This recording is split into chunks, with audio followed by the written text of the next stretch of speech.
Face à la situation où tous les enfants ont écrit de méchantes lettres, la mère Noël est toute à son trouble et à sa réflexion. Quand elle entend des grognements et des vibrations comme celles des cigales, elle lève les yeux pour voir ce qui se passe.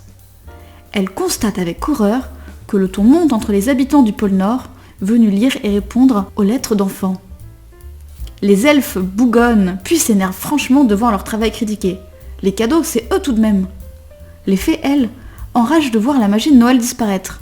Puis, les elfes accusent les fées de ne pas avoir bien dosé la magie, causant cette situation où tous les enfants sont mécontents.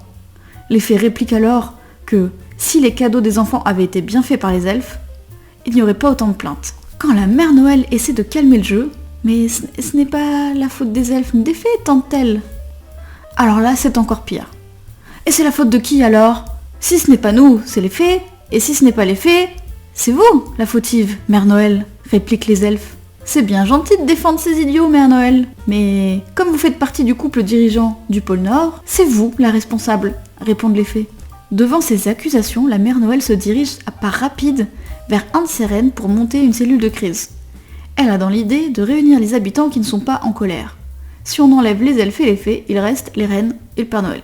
En la voyant s'éloigner, la foule des elfes et des fées gronde. Et voilà que les fées très en colère virevoltent et font disparaître les lettres des enfants posées sur la table à coups de poudre magique. La Mère Noël, désespérée, se jette sur la table pour sauver les lettres. Trop tard pour que les fées ne puissent réagir, la Mère Noël, pleine de poudre de fée, éternue, puis disparaît à son tour.